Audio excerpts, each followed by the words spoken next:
ফিরে এলাম বিরতির পর। আপনারা দেখছেন চেতনা টিভি রাইস অনলাইন ক্লাসে। এই মুহূর্তে আজ আমরা কেমিস্ট্রি ক্লাসে রয়েছে। আমি আবারও সরাসরি ক্লাসে চলে যাব, বিকজ বেশ কিছুক্ষণ ক্লাস হয়ে গেছে আর কিছুক্ষণ ক্লাস বাকি রয়েছে। স্যার প্লিজ যদি ক্লাস কন্টিনিউ করেন। একদম। তো আমরা রাদারফোর্ড মডেলটাকে নিয়ে ডিসকাশন করছিলাম এবং এইটুকু আমরা জানলাম যে পজিটিভ নিউক্লিয়াস কেন পজিটিভ আরেকবার রিমাইন্ড করি, কারণ সেখানে প্রোটন এবং নিউট্রনটা বর্তমান। সেই পজিটিভ নিউক্লিয়াসকে কেন্দ্র করে ইলেকট্রনটা তার চারিদিকে রিভলভ করছে। ক্লিয়ার? আচ্ছা, একটি ইনফরমেশন মাথায় রাখবে, পরীক্ষায় জিজ্ঞেস করে হোয়াট ইজ নিউক্লিয়ন। নিউক্লিয়ন কাকে বলে?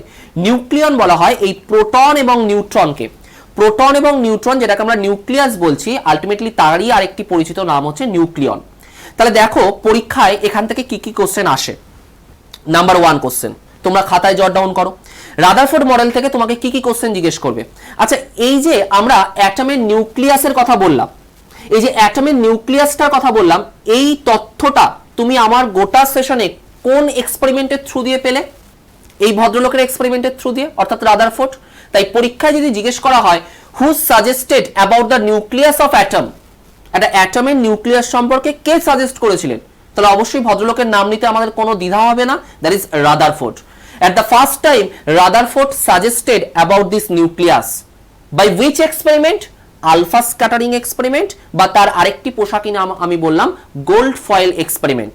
তাহলে নিউক্লিয়াসকে, অ্যাটমের নিউক্লিয়াসকে যিনি আবিষ্কার করেছেন ভদ্রলোকের নাম হচ্ছে রাদারফোর্ড, এবং যে এক্সপেরিমেন্টের মাধ্যমে এটি তিনি ডিসকভার করেছিলেন সেই এক্সপেরিমেন্টটা হচ্ছে আলফা স্ক্যাটারিং এক্সপেরিমেন্ট বা gold foil experiment. Number 2 question তোমাকে মাথায় রাখতে হবে, what is nucleon? What is nucleon? Nucleon is a combination of proton and neutron, that is nucleus. Nucleus যেটাকে প্রোটন এবং নিউট্রন বলছি কালেকটিভলি, তাকেই আমরা বলবো হচ্ছে নিউক্লিয়ন। এটা হলো নাম্বার 2, তোমাকে এখান থেকে মনে রাখতে হবে। নাম্বার 3 যে মনে রাখতে হবে সেটা হচ্ছে, আগের দিন তোমাদের আমি নন ফান্ডামেন্টাল পার্টিকেলগুলো আলোচনা করতে করতে মেশনের কথা বলেছিলাম। ইয়াওয়াকার ডিসকভার করেছিল, মনে করে দেখো। তো সেই ইয়াওয়াকার মেশন পড়াতে গিয়ে বলেছিলাম যে নিউক্লিয়াসের মধ্যে এই যে নিউট্রন এবং প্রোটন তারা অল্টারনেট হয়, কনভার্ট হয়। নিউট্রনটা প্রোটনে কনভার্ট হয়, প্রোটনটা নিউট্রনে কনভার্ট হয়, এবং সেই জন্য সেখানে একটি ফোর্স উৎপন্ন হয় যেটাকে আমরা নাম দিয়েছিলাম ইয়াওয়াকা ফোর্স, বা বলেছিলাম নিউক্লিয়ার ফোর্স। তাহলে পরীক্ষায় যদি জিজ্ঞেস করে by which force the neutron and proton is adjusted, কোন ফোর্সের মাধ্যমে এই নিউট্রন এবং প্রোটনটা অ্যাডজাস্ট হয়ে থাকে, তাহলে অবশ্যই আমরা নামটা নেব নিউক্লিয়ার ফোর্স। তাহলে যে ফোর্স নিউক্লিয়াসের মধ্যে কাজ করছে সেই ফোর্সকে আমরা বলবো নিউক্লিয়ার ফোর্স। আর যে ফোর্সের মাধ্যমে পজিটিভ নিউক্লিয়াস তার ভ্যালেন্সিয়াল ইলেকট্রনটাকে নিজের কেন্দ্রের দিকে টেনে রেখেছে, যার জন্য আলটিমেটলি ইলেকট্রনটা এই পজিটিভ নিউক্লিয়াসকে কেন্দ্র করে রিভলভ করছে, তাহলে সেই ফোর্সটাকে আমরা বলবো হচ্ছে কুলম্বিক ফোর্স। কুলম্বিক ফোর্স অফ অ্যাট্রাকশন বা ইলেকট্রোস্ট্যাটিক ফোর্স অফ অ্যাট্রাকশন, যেটাকে তোমরা ছোটবেলায় পড়েছিলে স্থির তড়িৎ আকর্ষণ বল। তাহলে এই যে 3-4টে ইনফরমেশন আমি বললাম রাদারফোর্ড মডেল থেকে, এগুলো কিন্তু খুব ভালোভাবে একটু মাথায় রাখতে হবে। নাম্বার 1 এক্সপেরিমেন্টের নাম alpha scattering experiment or gold foil experiment. Number 2 who discovered the nucleus, that is Rutherford.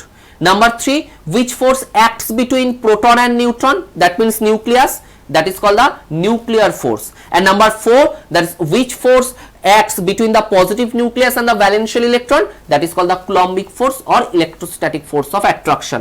তাহলে এই যে ইনফরমেশন গুলো আমি বললাম সেগুলো কিন্তু রাদারফোর্ড মডেল থেকে প্রত্যেকবারের মধ্যে কম বেশি কিন্তু কোশ্চেনটা এসছে, রিপিট হয় এইগুলোই আলটিমেটলি কোশ্চেনগুলো। খুব ভালো করে কিন্তু কোশ্চেনগুলোকে রেডি রেখো। এবার প্রশ্ন হচ্ছে, এই যে অ্যাটমের যে মডেলটা আমরা পেলাম ফার্স্ট মডেল রাদারফোর্ডের হাত ধরে, এটা কি স্টেবল? এটা নিয়ে পড়লেই কি হয়ে যেত? না, এটা কখনোই স্টেবল নয়। অবশ্যই এর মধ্যে প্রচুর ডিমেরিট আছে, আর সেই ডিমেরিটকে যিনি ওভারকাম করিয়েছিলেন, সেই ডিমেরিটকে যিনি রেকটিফাই করেছিলেন, তিনি কে? তিনি আর কেউ নয়, এই রাদারফোর্ডেরই ছাত্র স্টুডেন্ট নিলস বোর। আমি বোরের মডেলে যাওয়ার আগে প্রথমে স্যারের ত্রুটিগুলোকে একটু বলি, যে স্যার কি কি ভুল করে গেছিলেন আর ছাত্র হিসেবে কি কি রেকটিফাই তারা করলেন। দেখো, আমরা সবাই জানি যে যখন একটি চার্জকে কেন্দ্র করে অপর একটি চার্জবাহী কণা যখন তার চারিদিকে রিভলভ করে, কোয়ান্টাম থিওরি অনুযায়ী যখন একটি চার্জবাহী কণাকে কেন্দ্র করে অপর একটি চার্জবাহী কণা তার চারিদিকে যখন ঘোরে, তখন সে কিছু পরিমাণ শক্তি বাইরে নিঃসৃত করে বা ছেড়ে দেয়। তাহলে তার ব্যতিক্রম এখানেও হয়নি। আমরা দেখতে পাচ্ছি পরিষ্কার যে পজিটিভ নিউক্লিয়াসকে কেন্দ্র করে ইলেকট্রনগুলো কি হচ্ছে, তার চারিদিকে রিভলভ করছে, ঘুরছে। তাহলে পজিটিভ নিউক্লিয়াস আর এদিকে ইলেকট্রনটা হচ্ছে নেগেটিভলি চার্জ, তাহলে দুটো অপোজিট চার্জ। তাহলে আমি একটু আগে কি বললাম, যখন একটি চার্জবাহী কণাকে কেন্দ্র করে অপর একটি চার্জবাহী কণা যখন ঘোরে তখন সে কিছু পরিমাণ শক্তি বাইরে ছাড়ে। তাহলে এই ইলেকট্রনটা যখন এখানে রিভলভ করছে, এই ইলেকট্রনও কন্টিনিউয়াসলি কিছু এনার্জি বাইরে কি করছে, রিলিজ করছে। আর এই ইলেকট্রন এনার্জি রিলিজ করার জন্য ইলেকট্রনটি আগে যে অঞ্চল বরাবর ঘুরতে পারছিল এখন আর সেই অঞ্চল বরাবর কিন্তু ঘুরতে পারবে না। আস্তে আস্তে তার ঘোরার পরিধিও কি হচ্ছে, ছোট হচ্ছে, এবং ছোট হতে হতে হতে হতে একটা সময় আসবে যখন সে নিউক্লিয়াসের গায়ে উঠে আসবে, and that is called the bombarded, ধ্বংস। রাদারফোর্ডের মডেল এই স্টেবিলিটির ব্যাখ্যাটা ঠিকঠাকভাবে দিয়ে যেতে পারেনি।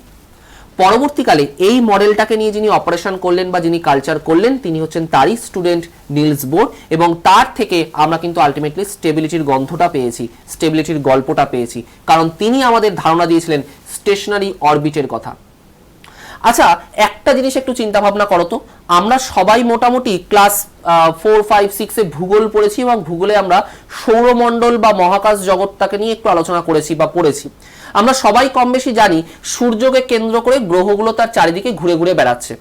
একটা জিনিস লক্ষ্য করেছো কি, যে সূর্যকে কেন্দ্র করে যে গ্রহগুলো ঘুরছে সেই গ্রহগুলো কি সবাই একই কক্ষপথে ঘুরছে, না প্রত্যেকের ঘোরার জন্য আলাদা আলাদা কক্ষপথ আছে? অবশ্যই আলাদা আলাদা কক্ষপথ আছে। এই আলাদা আলাদা কক্ষপথ থাকার জন্য তাদের এনার্জি বা তাদের সমস্ত কিছু ডিফারেন্ট থাকছে, এবং সেইভাবে তারা ঘুরছে, কোনো রকম ভাবে কলিশন সেইভাবে কিছু ঘটছে না। রাদারফোর্ডের মডেলের মধ্যে আমরা দেখতে পেয়েছিলাম যে একটাই কক্ষপথ আর তার মধ্যে সমস্ত ইলেকট্রন ঘোরাঘুরি করছে, ধাক্কাধাক্কি হবে, সিস্টেমটা পুরোপুরিভাবে ডিস্টেবিলাইজড হয়ে যাবে, আর সেটাই হয়েছে। সেই জন্য নিলস বোরের প্রথম বার্ড আই ভিউ ছিল এই ডিমেরিটটার দিকে, এবং তিনি এখান থেকে যেটা সাজেস্ট করলেন সেটা হচ্ছে তিনি বলছেন যে স্যার ঠিকই বলেছিলেন, পজিটিভ নিউক্লিয়াসকে কেন্দ্র করে ইলেকট্রনগুলো সার্কুলার পাথওয়ে অর্থাৎ বৃত্তাকার পথেই ঘুরবে, কিন্তু প্রত্যেকটা ইলেকট্রনের ঘোরার জন্য আলাদা আলাদা কক্ষপথ থাকবে।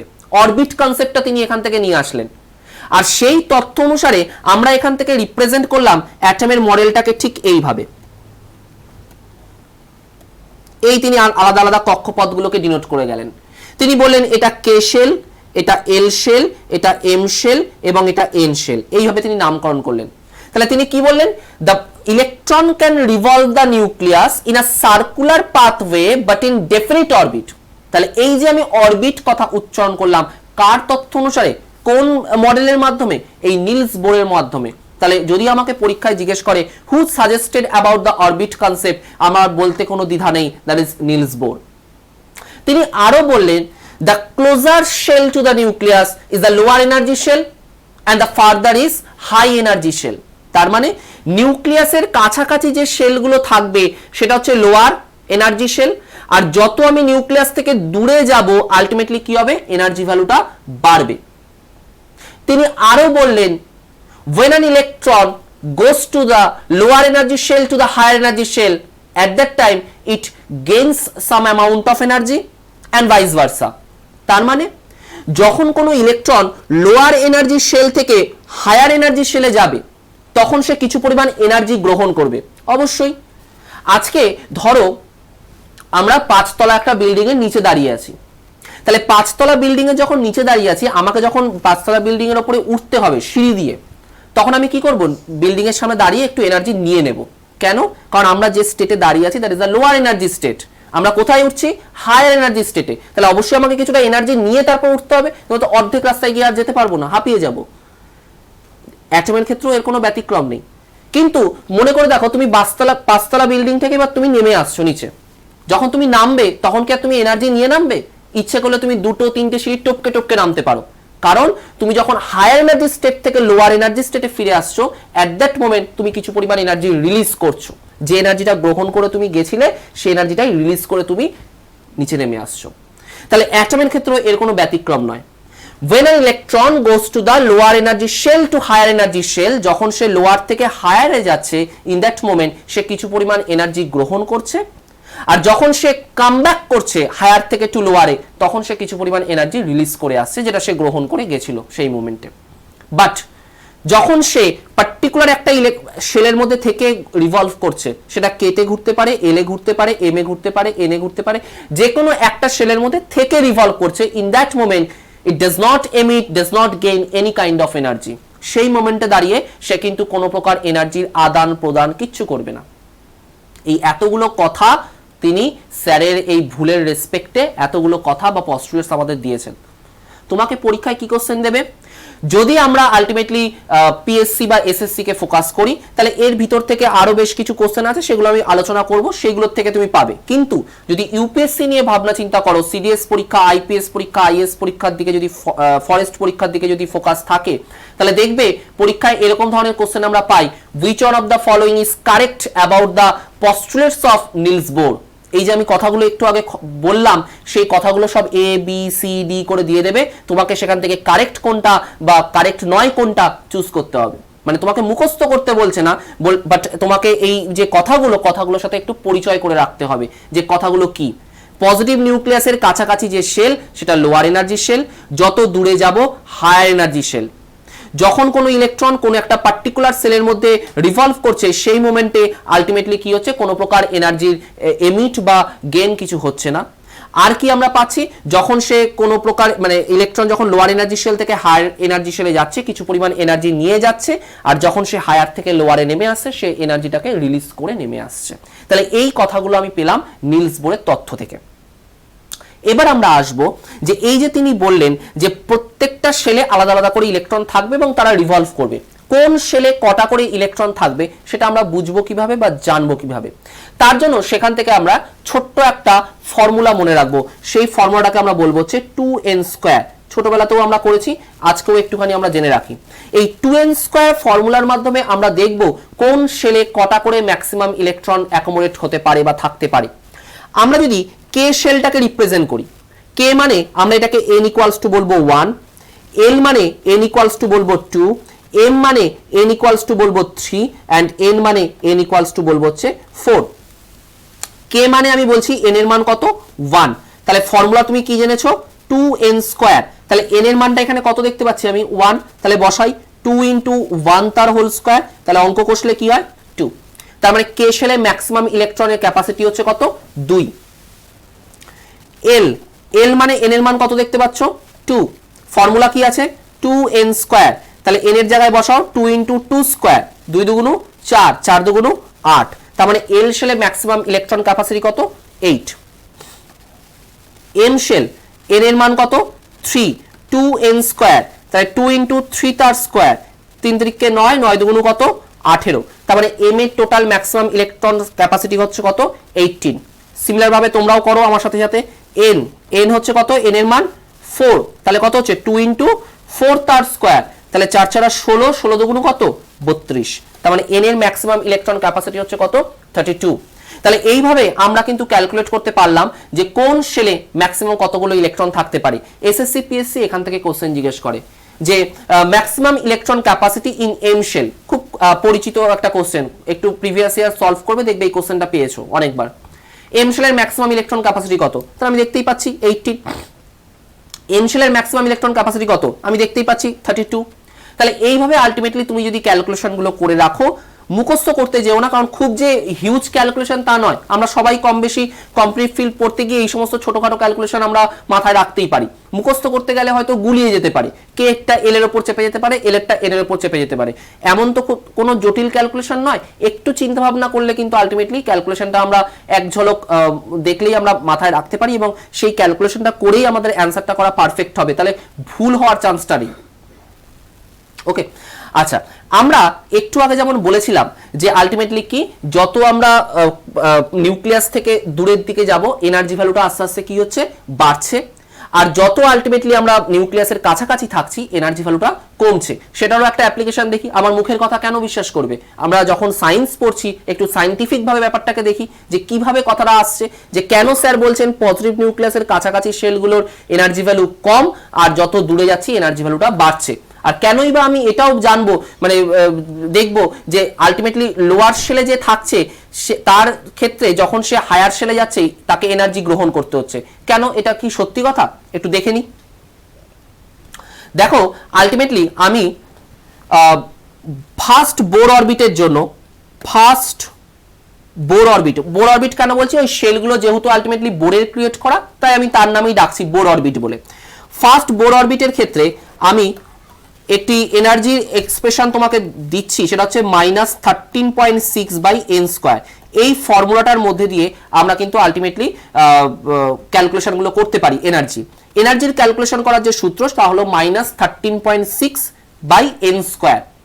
তাহলে দেখো, তোমাকে যদি জিজ্ঞেস করা হয় কে শেলের এনার্জি কত, তাহলে কে শেল মানে কি জানো, n = 1। তাহলে n = 1 মানে কত হবে, -13.6/1², তার মানে that equals to -13.6 electron volt. যদি আমি বলি এল শেলের ক্ষেত্রে এনার্জি কত হবে, তাহলে এল শেল মানে n এর মান কত, 2, তার মানে -13.6/n² বলা হয়েছে। n এর জায়গায় কত বসাবো, 2, তাহলে 2² মানে কত, 4, ক্যালকুলেশন করলে -3.4 ইলেকট্রন ভোল্ট। যদি আমরা এম শেল দেখতাম, তাহলে এম শেল মানে n এর মান কত, 3, তার মানে কত হচ্ছে -13.6/9, 9 কেন, 3² যেহেতু, তার মানে that is equals to -1.5 electron volt. তাহলে দেখো, আমি যে পিকচারটা তোমাদের দেখিয়েছিলাম বোর অরবিটের, তাহলে সেক্ষেত্রে আমি পরিষ্কার হচ্ছি কে শেলের এনার্জি হচ্ছে -13.6 ইলেকট্রন ভোল্ট, এল এর এনার্জি -3.4 ইলেকট্রন ভোল্ট, এম এর এনার্জি -1.5 ইলেকট্রন ভোল্ট। তাহলে দেখো মাইনাসে ভ্যালুটা কি হচ্ছে, কমছে। তাহলে মাইনাসে ভ্যালুটা কমছে মানে অঙ্কের সূত্র অনুসারে আলটিমেটলি ভ্যালুটা কি হচ্ছে, বাড়ছে। আর সেই জন্য বলেছিলাম পজিটিভ নিউক্লিয়াস থেকে যত দূরে যাচ্ছি এনার্জি ভ্যালু তত বাড়ছে। That is the science. তাহলে এইভাবে কিন্তু আলটিমেটলি আমরা সমস্ত এনার্জি ভ্যালুগুলোকে ক্যালকুলেট করতে পারি এবং ইন্ডিভিজুয়ালি এসএসসি এবং পিএসসি তোমাকে জিজ্ঞেস করতে পারে ফার্স্ট বোর অরবিটের এনার্জি ভ্যালু ক্যালকুলেট করো, সেকেন্ড বোর অরবিটের এনার্জি ভ্যালু ক্যালকুলেট করো, থার্ড বোর অরবিটের এনার্জি ভ্যালু ক্যালকুলেট করো। সেটা তুমি কিন্তু এই যে এক্সপ্রেশনটা আমি দেখিয়েছি বা এই ফর্মুলাটা দেখিয়েছি, এটা দিয়ে কিন্তু তুমি খুব সহজেই ক্যালকুলেশন করে নিতে পারো। প্রশ্ন তো আলাদা করে বলার কিছু নেই, আপনি তো পড়ানোর সঙ্গে সঙ্গে কোশ্চেন প্যাটার্ন বলেই দিচ্ছিলেন। অনেক ধন্যবাদ। আজকে সময় একদম শেষ, তাই কেমিস্ট্রি ক্লাস আজকে এখানেই শেষ করতে হচ্ছে। তবে আজ এখানেই শুধু শেষ নয়, চেতনা টিভিতে রাইস অনলাইন ক্লাস আপনাদের জন্য চলতে থাকবে। সঙ্গে থাকুন, ভালো থাকুন, দেখতে থাকুন চেতনা টিভি। নমস্কার।